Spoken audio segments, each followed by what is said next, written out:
నమస్కారం అండి. నా పేరు శివ చౌహాన్, మంగ్లీ గారి బ్రదర్ని. గత 30 రోజులుగా ఏదైతే మా పైన ఆరోపణలు వస్తున్నాయో దాని గురించి మాట్లాడడానికి వచ్చిన ఈరోజు. ప్రతి సంవత్సరం సీతారాముల వారి కళ్యాణం కావచ్చు, ఏదైనా కూడా మేము కట్టించిన ఆంజనేయ స్వామి దేవాలయం ఏదైతే ఉందో దాని పరంగా నేను ఎవ్రీ ఇయర్ 1 మంత్ ముందే వెళ్ళి నేను టెంపుల్స్ విజిట్ చేయడం జరుగుతుంది. నా ఇన్స్టాగ్రామ్ చూసుకుంటే మీరు గత 10 సంవత్సరాలుగా నా ఇన్స్టాగ్రామ్ లిస్టు మొత్తం కూడా దేవాదాయ టెంపుల్స్కి వాటికి మాత్రమే వెళ్తూ ఉంటాను. నేను టెంపుల్స్కి ధనుష్కోటి, రామేశ్వరం అలాంటి టెంపుల్స్కి వెళ్తూ ఉండడం జరుగుతుంది. మీరు కావాల్సింటే చెక్ చేసుకోవచ్చు. అయితే ఈ ఏదైతే నా మీద ఆరోపణలు వస్తున్నాయో, మా అక్క మీద నా మీద ఆరోపణలు వస్తున్నాయో దాని గురించి చెప్పడానికి వచ్చిన. ఈ ఫోటో గురించి చాలామందికి చాలా డౌట్లు రకరకాలుగా వస్తున్నాయి. మా మీద నింద మోపడానికి చాలా కుట్ర పన్నుతున్నారు. అది ఎవరున్నారు దీని వెనకాల ఏంటి అనేది ఇంతవరకు మాకు కూడా అర్థం కాని పరిస్థితిలో ఉన్నాం మేము. ఇది కలిసింది ఒక ఎమ్మెల్యే ప్రోగ్రాంలో భాగంగా మమ్మల్ని ఇన్వైట్ చేసిన తర్వాత, ఆ ప్రోగ్రామ్ అటెండ్ అయిన తర్వాత ఎవరైతే మధు వచ్చిండో దానికి సంబంధించిన ఫోటో ఇది వచ్చి తీసుకెళ్ళడం జరిగింది. దీనికి ముందు మా సిస్టర్ ఎవరైతే మంగ్లీ గారు ఉన్నారో ఆమె పరిచయం ఎలా స్టార్ట్ అయిందో చెప్తా ఈరోజు. ఆమె ఏప్రిల్ ఎండింగ్లో ఒక తబలారస ఒక పబ్ ఉందో ఆ పబ్లో ప్రోగ్రామ్ చేస్తుండగా ఈ హేమాకాంత్ రెడ్డి సంబంధించిన వాళ్ళు ఎవరైతే మధు రామావత్ అండ్ మన అభిషేక్ అనే పర్సన్స్ ఇద్దరు వాళ్ళతో పాటు ఉన్న వాళ్ళిద్దరూ వచ్చి అక్కడిని అప్రోచ్ అవ్వడం జరిగింది. సో ఏదైతే తీజ్ ఫెస్టివల్ కోసం అని చెప్పేసి అప్రోచ్ అయ్యారు మాకు. నేను ఆ ప్రోగ్రామ్కి అటెండ్ అవ్వలేదు, మా అక్కకు మాత్రమే అప్రోచ్ అయ్యారు వీళ్ళు. సో తీజ్ ఫెస్టివల్ కోసం అని చెప్పేసి వాళ్ళు రావడంతో మా అక్కని అడగడంతో నా నంబర్ ఇవ్వడం జరిగింది ఆమె. మా బ్రదర్ ఏదైనా కూడా మా బ్రదరే హ్యాండిల్ చేస్తాడు, మా బ్రదరే దీని గురించి మొత్తం మాట్లాడతాడు, ప్రోగ్రామ్స్ గురించి మొత్తం మా బ్రదర్కి కాంటాక్ట్ అవ్వండి అన్న విషయంలో నా నంబర్ ఇవ్వడం జరిగింది. నెక్స్ట్ 1-2 డేస్ తర్వాత కాల్ చేసి, అన్న ఇది పరిస్థితి, అక్క దగ్గర నంబర్ తీసుకున్నామని చెప్పేసి వీళ్ళు నన్ను కాల్ చేసి ఇట్లా అడిగారు. తీజ్ ఫెస్టివల్ ఉందన్న, మంత్స్ ఉంది కదా, దానికి ఇంకా టైం ఉంది, ఆ టైం తర్వాత అప్పుడు చూద్దాంలేండి, కొన్ని ఇంపార్టెంట్ కాల్స్ వస్తుంటాయి, మీటింగ్స్ ఉంటాయి, సో వాటికి వెళ్ళాల్సి వస్తుందని చెప్పేసి నేను చెప్పడం జరిగింది. సో దాని తర్వాత ఈ ప్రోగ్రామ్ రావడంతో ఆ ఎమ్మెల్యే ప్రోగ్రామ్ అయిపోయిన తర్వాత, అన్న ఈ ఎమ్మెల్యే ప్రోగ్రాము మా ఈవెంట్ మా విలేజ్ పక్కనే ఉంటుంది, సో ఆ విలేజ్ పక్కనే మా విలేజ్ ఉంది కాబట్టి ఏదైతే ఆ ప్రోగ్రామ్ తర్వాత ఈయన వచ్చి మా దగ్గరకు వచ్చి, మా విలేజ్ పక్కనే ఉంటుందన్న, వచ్చి మా దగ్గర భోంచేసి వెళ్ళండి ప్లీజ్, దయచేసి రావాల్సిందిగా కోరుతున్నామని చెప్పేసి, అక్క అంటే మాకు చాలా అభిమానము, ఇష్టము, మా విలేజ్కి వస్తే బాగుంటుందని చెప్పేసి సో పిలిచి మమ్మల్ని ఇన్వైట్ చేసి వెళ్ళడం జరిగింది. ఎందుకు వెళ్ళామంటే ఆ టైంలో చాలా ఓవర్ టైం అయిపోయింది, 12 o'clock అయిపోయింది. ఆ 12 o'clock తర్వాత ఈయన వచ్చి నేను డిన్నర్ అరేంజ్ చేసిన రండి అని చెప్పేసి పిలవడంతో, మా కమ్యూనిటీ కదా అని చెప్పేసి ఆ ఉద్దేశంతో ప్రోగ్రామ్స్ ఉన్నాయని చెప్పి మమ్మల్ని పిలవడంతో మేము వెళ్ళడం జరిగింది.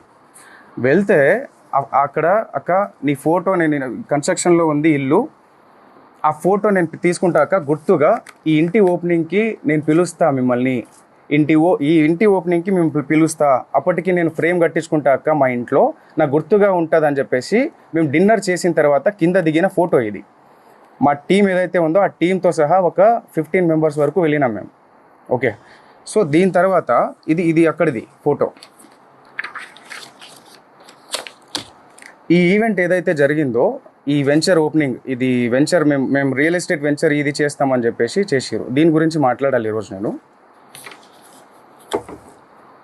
నేను ఈ వెంచర్ ఆఫీస్కి ఓపెనింగ్కి ఎందుకు వెళ్ళడం జరిగిందంటే, నాకు కాల్ చేయడం జరిగింది, అన్న అక్కకి మేము ఇన్వైట్ చేద్దాం అనుకుంటున్నాము, మేము ఈ రియల్ ఎస్టేట్ ఆఫీస్ ఓపెనింగ్కి అక్కకి ఇన్వైట్ చేద్దాం అనుకుంటున్నాము, సో అక్క రావాలన్నా అని చెప్పేసి నన్ను పిలిచిరు, అంటే నాకు అప్రోచ్ అయ్యారు. లేదన్నా ఈ వెంచర్ ఓపెన్లకి అక్క రాదు, ఎక్కడ కూడా మీరు చూసిండొచ్చు, ఎక్కడ కూడా అక్క ఈ వెంచర్ ఓపెనింగ్లకి దీనిలకి వెళ్ళదు అని చెప్పేసి అంటే, లేదన్నా కంపల్సరీ రావాలి, ఎట్లన్నా రావాలన్నా అంటే, లేదు అని చెప్పేసి అక్కని కూడా అప్రోచ్ అయ్యారు, అక్క మీరు కంపల్సరీ రావాలక్క దీనికి అని చెప్పేసి. సో అక్క నేను ఇలాంటి వాటికి రానరా, ఏమన్నా కూడా సరేలే తర్వాత మాట్లాడదాంలే అని చెప్పేసి లైట్ తీసుకుంది. మళ్ళీ ఫాలోఅప్ చేసుకొని అక్క రావాలక్క అని చెప్పేసి June 9th ఇది June 9th చేసుకున్న ఒక ఈ ఆఫీస్ ఓపెనింగ్కి నన్ను ఇన్వైట్ చేయడం జరిగింది. అంటే నువ్వన్నా రా అన్న, మాకు కొంచెం హెల్ప్ఫుల్ ఉంటుంది, నా బిజినెస్కి కొంచెం గ్రోత్ ఉంటుంది, నువ్వు వస్తే నేను కొంచెం చెప్పుకుంటా అన్నట్టు నన్ను పిలవడం జరిగింది. ఆ రోజు నాకు ఫీవర్లో కూడా నేను కార్ పంపిస్తా అన్నా నీకు అని చెప్పేసి అంటే, నేను రాలేను నాకు ఫీవర్గా ఉందంటే నేను కార్ పంపిస్తా అన్నాడు. కార్ పంపించి నన్ను తీసుకెళ్ళి అక్కడ ఆఫీస్లో ఈ ఫోటోలు దిగడం జరిగింది. అక్కడ ఎవరెవరు ఉన్నారు, ఎక్కడి నుంచి వచ్చారు, వాళ్ళంతా ఏంటి అని చెప్పేసి నాకు తెలియదు. ఓన్లీ అది ఒక జిఎన్ఐ ఆఫీస్, ఏదో జిఎన్ ఆఫీస్ అని చెప్పేసి ఓపెనింగ్కి మాత్రమే పిలిచిరు నన్ను. జూన్ 9న అక్కడ ఫొటోస్ దిగినాం, అంతా అయిపోయింది. దాని తర్వాత ఈవినింగ్ టైంలో నేను రిటర్న్ రావాలి అనుకొని, నాకు తొందరగా వెళ్ళాలి, నేను జూన్ 10న అక్క బర్త్డే ఉంది కాబట్టి రేపు నాకు బర్త్డే ఉంది అక్కది, ఆ పనులన్నీ నేను చూసుకోవాలా, పైగా నాకు ఫీవర్ ఉంది, నాకు చాలా ఇదిగా ఉంది, వెళ్ళాలి అంటే సరే అని చెప్పేసి ముగ్గురు వ్యక్తులతో నన్ను డ్రాప్ చేయడం జరిగింది. వీళ్ళు కూడా వచ్చారు ఆ రోజు జూన్ 9న నైట్ టైంలో. చాలా లేట్ అవ్వడం జరిగింది ఆ రోజు ఈవినింగ్, లాంగ్ కాబట్టి మేము ఉండే ఏరియా నుంచి వీళ్ళ ఏరియాకి, మల్లేపల్లి గ్రామానికి, సో ఈ ఆఫీస్కి. సో వీళ్ళు ఎవరైతే నా మీద ఈ పర్సన్ ఎవరైతే నా మీద మొన్న చెప్పడం జరిగింది, వీళ్ళు ఎవరో కూడా నాకు తెలియదు, జస్ట్ డ్రైవర్లుగా వచ్చిర్రు, వెనకాల నన్ను వదలడానికి వచ్చిర్రు. వీళ్ళు వచ్చి నా దగ్గర ఫోటో తీసుకున్న ఫోటో ఇది, మా ఇల్లు బ్యాక్గ్రౌండ్లో, ఇది మా ఇల్లు బ్యాక్గ్రౌండ్, ఇక్కడ ఆఫీస్, ఏదో బ్యాక్గ్రౌండ్లో ఒక ఆఫీస్ ఉంటుంది. సో ఇంటి దగ్గర దిగిన ఫోటోని ఈరోజు ఇన్ని లక్షలు ఇచ్చాము, అన్ని లక్షలు ఇచ్చాము అని చెప్పేసి అబద్ధాల ప్రచారం చేస్తున్నారు ఈరోజు. సో దయచేసి గమనించాలి మీరు, ఇది అక్కడ జరిగిన విషయం. దాని తర్వాత మేలో ఏదైతే ఎమ్మెల్యే ఫంక్షన్ తర్వాత మేలో మేము ఆ ఇంటికి వెళ్ళి వచ్చిన తర్వాత ఒక 10-15 డేస్ తర్వాత నాకు కాల్ చేసి, అన్న ఆఫీస్ ఓపెనింగ్ అని చెప్పేసి ఏదైతే చెప్పిండో ఆయన, ఆఫీస్ ఓపెనింగ్కి వెళ్ళడం జరిగింది నేను. ఓకే, ఆఫీస్ ఓపెనింగ్కి వెళ్ళక ముందే నాకు ఆఫీస్ వెంచర్ ఇట్లా మేము ఇది చేస్తున్నామన్నా, మాకు రియల్ ఎస్టేట్ ఆఫీస్ ఇట్లా పెట్టాలనుకుంటున్నాము, సిటీలో పెట్టాలనుకుంటున్నాము, సిటీలో ప్లస్ మేము మల్లేపల్లి దీంట్లో కూడా పెట్టాము, దానికి కంపల్సరీ అక్కని ఇన్వైట్ చేస్తామని చెప్పేసి ఏదైతే ఈ ఆఫీస్కి నన్ను ఇన్వైట్ చేసిరో దానికి ముందే విషయం ఎక్కడ వీళ్ళ పరిచయం మాకు గట్టిగా ఏర్పడింది ఎక్కడ అంటే, ఈ ఆఫీస్కి ముందు నాతో మాట్లాడేటప్పుడు, అన్న ఆఫీస్ వెంచర్ ఓపెనింగ్ అని చెప్పేసి మేము ఆ సంబంధించిన ఈ ఏదైతే ఆఫీస్ ఉందో రియల్ ఎస్టేట్ ఆఫీసు, ఇదే ఆఫీసు హైదరాబాద్లో కూడా ఓపెన్ చేద్దాం అనుకుంటున్నామని చెప్పేసి ముందే చెప్పారు నాకు. దీనికి రావాలి మీ అక్క, లేదంటే అక్కడ హైదరాబాద్లో అన్న రావాలి అని చెప్పేసి అన్నారు. సో అలా అనడంతో నేను మా ఆఫీస్ ఏదైతే ఆఫీస్ పర్పస్ పెట్టుకుంటామన్న దాని మీద వాసవి అని చెప్పేసి మా ఫ్లాట్ ఉంటుంది, ఆ ఫ్లాట్ని అమ్మడానికి అని చెప్పేసి మేము ఎప్పటి నుంచో సేల్లో పెట్టినాం, అది 1 year బిఫోర్. సో వీళ్ళు ఏంటి ఆఫీస్ పర్పస్ మాకు కావాలి అని చెప్పేసి వెతుకుతున్నారు కదా అన్న ఉద్దేశంతో మేము ఒకసారి ఫ్లాట్ చూడండి, మీకు నచ్చితే తీసుకోండి అని చెప్పడం జరిగింది. ఓకే, సో దాని తర్వాత చూస్తామన్నా అని చెప్పేసి వచ్చి విజిట్ చేసిన తర్వాత మే 25th 26th మే 25th వీళ్ళు ఎమ్మెల్యే పార్టీ తర్వాత వీళ్ళు వచ్చి నన్ను అప్రోచ్ అయ్యి ఇది అన్న పరిస్థితి అని చెప్పేసి మాట్లాడడం జరిగింది. ఫ్లాట్ చూపించిన తర్వాత చూసుకున్న తర్వాత మాకు నచ్చిందన్న తీసుకుంటామని చెప్పేసి ఆ రోజు మే 25th కావచ్చు 6th కావచ్చు, డేట్ ప్రాపర్గా తెలియదు నాకు. సో ఆ టైంలో వీళ్ళు వచ్చి మీ ఫ్లాట్ తీసుకుంటామని చెప్పేసి సమ్ అమౌంట్ అడ్వాన్స్గా మాకు పంపించడం జరిగింది. అక్కడ జరిగిన ఏదైతే అటాచ్మెంట్ మా ఫ్లాట్ సేల్ చేయాలని చెప్పేసి మేము అనుకున్న దాని తర్వాతనే ఈ అటాచ్మెంట్ నాకు మధుకి ఏర్పడింది. అక్కకి ఎలాంటి సంబంధం లేదు, అక్క ఫోటో ఒకటి మాత్రమే ఉంటుంది, అది కూడా ఇక్కడ బర్త్డే ఫంక్షన్లో కూడా కలవలేదు, తర్వాత ఏదో. ఓకే, సో ఆ వాసవి ఏదైతే ఉందో ఆ వాసవిలో ఉన్న అగ్రిమెంట్ పరంగా మాత్రమే మాకు పరిచయం, అంతవరకు మాత్రమే వీళ్ళు. జూన్ 9న వాళ్ళ ఆఫీస్కి వెళ్ళి రిటర్న్ అయిన తర్వాత జూన్ 10th నేను కూడా వస్తా అన్నా అంటే సర్లే అన్న చూద్దాంలే అని చెప్పేసి చెప్పడం జరిగింది. జూన్ 10th ఏదైతే బర్త్డే పార్టీలో వాళ్ళు కనిపించారో ఆ విజువల్స్ అది కూడా 12 o'clock వచ్చిరు వాళ్ళు. 12 o'clock వచ్చిన తర్వాత ఎస్ఓటీ ఎవరైతే వచ్చారో దాని తర్వాత వాళ్ళు వెళ్ళిపోయారు, కలవలేదు, ఫోటోలు కూడా తీసుకోలేదు ఆ రోజు అయితే. దాని తర్వాత హేమకాంత్ రెడ్డి గురించి చెప్పాలి నేను. శివ కూడా తెలియదు అక్కడ పోయింది, సస్పెన్స్ లో పోతున్నారని చెప్పేసి అనమాట. తర్వాత డబ్బులు ఎందుకు ఇచ్చారు ఫస్ట్? ఆ కేసులలో ఆ ఎఫ్ఐఆర్ ఫైల్ అయిన దాంట్లో మా పేర్లు నా పేరు కావచ్చు, మా అక్క పేరు కావచ్చు, ఎక్కడ కూడా మా పేర్లు లేవు.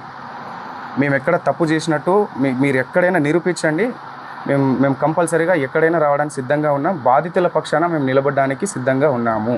కంపల్సరీగా ఇదైతే గట్టిగా చెప్తా. ఆ ఆంజనేయ స్వామి మీద ఒట్టేసి చెప్తున్నా, మా బంజారా కుల దైవమైనటువంటి సేవాలాల్ సాక్షిగా చెప్తున్నా, తుల్జా భవాని మా అమ్మవారు, తుల్జా భవాని అమ్మవారి పైన అమ్మవారి పైన ఒట్టేసి చెప్తున్నా, మాకు ఈ మైక్రో ఫైనాన్స్ స్కామ్కి ఎటువంటి సంబంధం లేదు. దయచేసి గమనించగలరని చెప్పేసి కోరుకుంటున్నా. అండ్ ఇంకో విషయం ఏంటంటే, బండి శివ అనే వ్యక్తి వేరు, శివ చౌహాన్ అనే వ్యక్తి వేరు. శివ చౌహాన్ నేను. ఈ బండి శివ అనే పేరుని తీసుకొచ్చి శివ చౌహాన్ అని చెప్పేసి మొత్తం ఈ ట్రోల్స్ ఎందుకు జరుగుతున్నాయో మాకు అర్థం కావట్లేదు. ప్రతి వీడియో పోయినా మా అక్క ఫోటో పెట్టి ఇది చేస్తున్నారు. ప్రధాన నిందితున్న నేనని చెప్పేసి వచ్చిన ఆరోపణ ఏదైతే ఉందో ఈరోజు మంగ్లీ పైన అటాక్గా మారిపోయింది. దీని వెనకాల ఎవరున్నారు ఏంటి అని చెప్పేసి వాస్తవాలు ముందు అది తెలియాల్సిన విషయం. అది డిపార్ట్మెంట్ ముందు పెడుతుంది. ప్రతి ఒక్కరిని శిక్షించాలి, బాధితులకి న్యాయం జరగాలని చెప్పేసి కోరుకుంటున్నాను.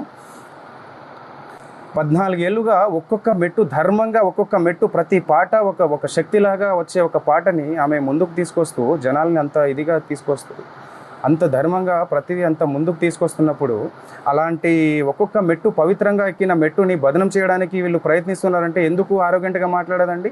నా ఏ తప్పు లేదు, నా తప్పు లేదని చెప్పేసి ఎందుకు చెప్పకుండా ఉంటుంది? ఆమె సైలెంట్గా ఎందుకు ఉండాలి? మీరు అడిగిన ఏదైతే అవి డబ్బులు ఏవైతే అడిగారో అని చెప్పేసి నాకు ఇట్లా అని చెప్పేసి ఎందుకు మేము ఏదైనా లీగల్గా వెళ్తున్నాం. ఇంతవరకు రాకుండా ఉండడానికి కారణం కూడా అదే. ఈరోజు మమ్మల్ని బదనం చేయాలన్న ఆ ఉద్దేశంతోనే మీరు ఇంత కుట్ర పన్నుతున్నారే, మీ వెనకాల ఎవరున్నారు? అవన్నీ జరగాల్సిన రీతిలో జరుగుతుంది. ఇవన్నీ మొత్తం క్లీన్ చీట్ వచ్చిన తర్వాత డిపార్ట్మెంట్ పరంగా మేము ఎలా లీగల్గా ఎవరి మీద చర్యలు తీసుకోవాలనేది కూడా తప్పకుండా తీసుకుంటాం. దీంట్లో ఎవరిని వదిలేదైతే లేదు. సో ఇది. అండ్ మీరు ఏదైనా క్వశ్చన్ వేయాలనుకుంటే కూడా వేయచ్చు, తప్పకుండా నేను సమాధానం ఇస్తారు. ఇది ముందు సో వీళ్ళు మమ్మల్ని ఏప్రిల్లో ఒక పబ్లో అక్కని కలిసి నా నంబర్ తీసుకొని ఇట్లా ప్రోగ్రామ్ ఉంది అన్న, ఇట్లా రావాలి, అక్క రావాలి, ఇట్లా ఉంది, మా దగ్గర డబ్బులు చాలా ఉన్నాయి, సో మేము ఎంత అయినా ఇస్తాము, అక్క మాత్రం కంపల్సరీ రావాలన్న ఉద్దేశంతో పిలిచారు. సరే చూద్దామన్న అన్న ఉద్దేశంతో చెప్పినాను. తర్వాత వెంటనే ఒక 1 month తర్వాత ఈ మన ఎమ్మెల్యే ప్రోగ్రామ్ జరిగింది. ఆ ఎమ్మెల్యే ప్రోగ్రాంలో వీళ్ళు అన్న పక్కనే ఉంది మా విలేజ్, అక్కడ మిర్యాలగూడ నుంచి పక్కనే మాకు, సో మీరు రావాల్సిందే అన్న కంపల్సరీగా, డిన్నర్ అరేంజ్ చేసిన నేను, అక్కని తీసుకురా అన్న అది ఇది అని చెప్పేసి వాళ్ళు రిక్వెస్ట్ చేసి, దాని తర్వాత కూడా అక్క ప్లీజ్ అక్క ఒక్కసారి రాక, నాకు కొంచెం హెల్ప్ఫుల్గా ఉంటుంది అక్క, నువ్వు వస్తే నాకు బిజినెస్ కొంచెం నాకు రన్ అవుతుంది అక్క అన్న ఉద్దేశంతో పిలిచారు. సో సర్లే అని చెప్పేసి, ఎలాగో ప్రోగ్రామ్ వీళ్ళు ఇస్తారు కదా అన్న ఉద్దేశంతో మేము దారిలోనే వెళ్తాం. అక్క ఆ దారి నుంచి ఇట్లా ఆ దారిలో వెళ్ళే దారిలోనే మా ఇల్లు ఉంటుంది. సో ఆ ఇల్లు ఏదైతే ఉందో అది కన్స్ట్రక్షన్ లో ఉంది కాబట్టి అది వెళ్ళడం జరిగింది. మేము డిన్నర్ అని చెప్పేసి చెప్పిండు కదా అని మా టీంతో వెళ్ళాం. మా టీంతో వెళ్ళి మేము డిన్నర్ చేసాం. అక్కడ అందరు చేసి కింద వచ్చిన తర్వాత అక్క గుర్తుగా ఉంటుందన్న ఉద్దేశంతో ఒక ఫోటో దిగిరు వాళ్ళు.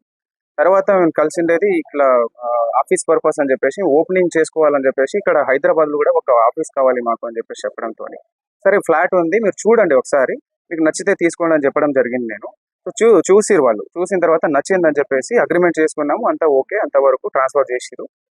అది అప్పటి నుంచి ఏర్పడిన పరిచయం ఇది. ఆ ఉద్దేశంతోనే నేను కూడా వాళ్ళ ఆఫీస్కి వెళ్ళడం జరిగింది. అక్కని పిలిస్తే లేదు అని చెప్పేసి నేను వెళ్ళడం జరిగింది. నేను రాలేను, కావాలంటే తమ్ముని తీసుకెళ్ళంటే నేను వెళ్ళిన. సో వెళ్ళిన తర్వాత ఈ ఆఫీస్లో ఎవరెవరైతే ఉన్నారో మనకు తెలియని వాళ్ళంతా, సో మధు అనేటోడు పిలిచిండు కాబట్టి అక్కడ వరకు నేను నార్మల్గా వెళ్ళి ఫోటో దిగేసి వచ్చేసిన. ఆయనే కారు పంపించిండు, ఆయన రిటర్న్ నన్ను డ్రాప్ చేసిండు. నాతో పాటు ఇద్దరు వచ్చిర్రు, ఏవైతే నా మీద ఆరోపణలు చేస్తున్నారో, ఇట్లా ఇచ్చిన డబ్బులు ఇచ్చిన, సమ్ అమౌంట్ ఇచ్చిన, క్యాష్ ఇచ్చిన అని చెప్పేసి, అవన్నీ అవాస్తవాలు. ఏమన్నా ఉంటే బయట పెట్టండి, తప్పకుండా నేను దానికి ఎక్స్ప్లెనేషన్ ఇస్తాను. డిపార్ట్మెంట్ ఉంది, చట్టాలు ఉన్నాయి, తప్పకుండా దానికి ఒక ప్రాసెస్ అనేది ఉంటుంది. ఆ ప్రాసెస్లో అనేది వెళ్దామని చెప్పేసి మేము లీగల్గా వెళ్ళాలని ఇంతవరకు ముందుకు రాలేదు. సో దయచేసి మీరు గమనించగలరని చెప్పేసి అనుకుంటున్నాను. దాని తర్వాత ఏదైతే ఫ్లాట్ సేల్కి అని చెప్పేసి వచ్చిన తర్వాత జస్ట్ 2-3 months మాత్రమే వీళ్ళు మన దగ్గర ఉండడం జరిగింది. ఆ 2-3 monthsలో కావాల్సిన ఆ ప్రూఫ్స్ అన్నీ మన దగ్గర ఉన్నాయి. రెంట్ ఉంటా అని చెప్పేసి ఆ కీస్ ఏదైతే ఉందో, రెంట్ ఉంటాం, కావాలంటే రెంట్ డబ్బులు ఇస్తానక్క, కొన్ని మీటింగ్స్ పర్పస్ అని చెప్పేసి మాకు ఉంటుంది, మీటింగ్స్ ఉన్నాయి. ఆ మీటింగ్స్ కొంతమంది వస్తూ ఉంటారు. సో నాకు కీస్ కావాలని చెప్పేసి కీస్ తీసుకోవడం జరిగింది. రెంట్ కూడా ఆయన నాకు రెంట్ పే చేస్తాను అని చెప్పేసి కూడా చెప్పడం జరిగింది. దానికి సంబంధించి అన్ని మాకు ప్రూఫ్స్ ఉన్నాయి. తప్పకుండా మేము మా పైన వెరిఫికేషన్ వచ్చినప్పుడు మేము తప్పకుండా దాన్ని ఎక్స్ప్లెనేషన్ ఇచ్చుకుంటాము. సో ఇంకో విషయం ఏంటంటే వీళ్ళు ఎవరైతే ఉన్నారో హేమాకాంత్ రెడ్డి వాళ్ళు ఎవరైతే నా ప్రమేయం లేకుండా మా ఊరికి వచ్చి నన్ను తీసుకెళ్ళి అదంతా ఫ్యాక్టరీ కావచ్చు, ఆ టెంపుల్కి నేను వెళ్ళే టెంపుల్ దారిలో నేను వెళ్తున్నా కదా, ఎలాగో మేము తీసుకెళ్తామని చెప్పేసి ఫ్యాక్టరీ కోసం వచ్చి ఫ్యాక్టరీని చూపించి నేను టెంపుల్ చూసేసినాము. దాని తర్వాత మైనింగ్ ఏదైతే ఉందో ఆ బెతంచెర్లలో మైనింగ్ కూడా చూపించారు వీళ్ళు. సో దాంతో ఫోటో తీసుకున్నారు వాళ్ళు. మా పేర్లు కూడా ఎక్కడ వాడి డబ్బులు తీసుకున్నది కూడా మీరు హేమాకాంత్ రెడ్డి చెప్పినట్టుగా ఎక్కడ కూడా తీసుకున్నట్టు లేదు. అంటే వాళ్ళకి ముందే మేము డబ్బులు ఇచ్చేసినామంటారు. సో వాళ్ళ ముందే డబ్బులు ఇచ్చేసినామన్నప్పుడు మా పేర్లు చెప్పి ఎక్కడ వసూలు చేశారు? ఇవన్నీ అవాస్తవాలు. మా మీద ఏదో కుట్ర జరుగుతుంది, చాలా పెద్ద మొత్తంలో కుట్ర జరుగుతుంది. మా మొత్తం ఏదైతే ఉందో ఈ కుట్ర వెనకాల ఇది వాస్తవాలన్నీ బయట పెట్టాలని చెప్పేసి పోలీస్ శాఖ కోరుతున్నాను. అలాగే ఇది న్యాయం జరగాలి. మేము కూడా ఇందులో బాధితుల కంటే మేము కూడా ఒక బాధితులమే. వాళ్ళు డబ్బులు నష్టపోయారు, మేము పరువు నష్టపోయినాం. ఇది ఎప్పటి నుంచో ఒక 14 సంవత్సరాల నుంచి ఒక్కొక్క మెట్టు వచ్చి ఎంతో కష్టపడి తీసుకొచ్చిన పేరు ఇది. ఆ పేరుని బదనం చేయాలని చెప్పేసి ఈ రోజు ఆరోగ్యంట్ గా మాట్లాడుకుంటే తప్పు చేయనప్పుడు ధర్మంగా నీతి నిజాయితీగా ఉన్నప్పుడు ఎందుకు ఆరోగ్యంట్ గా మాట్లాడదు? నా తప్పు ఏది లేదండి అని చెప్పినా కూడా ఆయన సుబ్బారావు అడ్వకేట్ అనే వ్యక్తి ఇలాగా ముందుకెళ్ళి మీడియాలో ప్రచారం చేయడం ఎంతవరకు కరెక్ట్? ఇది ఎంతవరకు కరెక్ట్? ఆమె బదనం చేస్తున్నప్పుడే కదా ఇదంతా ఆమె చెయ్యకండి, ఇదంతా తప్పు, ఇది కావాలంటే వెరిఫికేషన్ చేసుకోండి, మీరు పోలీస్ శాఖలు ఉన్నాయి, చట్టం ఉంది, మీరు అడ్వకేటే కదా, మీరు వెళ్ళి విచారించుకోండి, విచారించుకున్న తర్వాత మీరు మీడియాలోకి వెళ్ళండి అని చెప్పినా కూడా లేదు, అది నువ్వు ఫోటోలు ఉన్నాయి, మీ తమ్ముడు ఉన్నాడు ఇక్కడ అని చెప్పేసి చెప్పడం ఎంతవరకు కరెక్ట్? పోలీస్ శాఖ మొత్తం డిపార్ట్మెంట్ కావచ్చు, ఇంకోరు విచారణ చేయకముందే ఇన్ని ఆరోపణలు మా పైన కుట్ర పన్నినట్టు కాదా? ఇదంతా మా వెనకాల కుట్ర చేస్తున్నట్టు కాదా? మీకు అనిపించట్లేదు? ఒక్కసారి ఆలోచించాల్సిందిగా కోరుతున్నాం. అవన్నీ అవాస్తవాలు. ఏవైనా కూడా ముందు పెట్టమని చెప్పండి. కేవలం ఫోటోలు చూపించి ఒక సెలబ్రిటీ స్థాయిలో ఉన్న వాళ్ళు చాలా మందితో దిగుతారు, కూడా వందల మందితో దిగుతారు. ఆ ఫోటోలు తీసుకొచ్చి ఇవి చేయడం ఎంతవరకు కరెక్ట్? ఒక్క ఆధారం కూడా ఈ 100 ఎఫ్ఐఆర్లు అయిన దాంట్లో ఒక్క పేరు కూడా మా పేరు లేదు, ఒక్క కేసులో కూడా మా పేరు లేదు.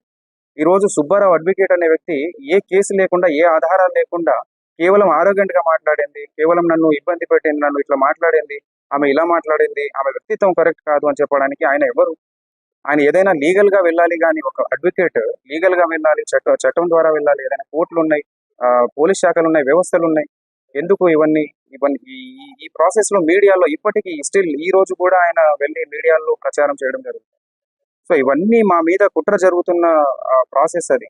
సో ఇది జనాలు గుర్తించాల్సిందిగా కోరుతున్నాము. దయచేసి మీడియా మిత్రులు కూడా నేను చెప్పడం ఒకటే, అందరికీ మీరే నిజ వాస్తవాలు మీరే బయట పెట్టాలి. సో ఇది కంపల్సరీగా ఇది అయిపోయిన తర్వాత, క్లీన్ షీట్ వచ్చిన తర్వాత, మా తప్పు ఏది లేదు అని చెప్పేసి తెలిసిన తర్వాత దీని మీద తప్పకుండా యాక్షన్ తీసుకుంటాం. ఎవరెవరైతే మా పేరుని నష్టం కలిగించారో తప్పకుండా మేము దానిపైన చర్యలు తీసుకుంటాం.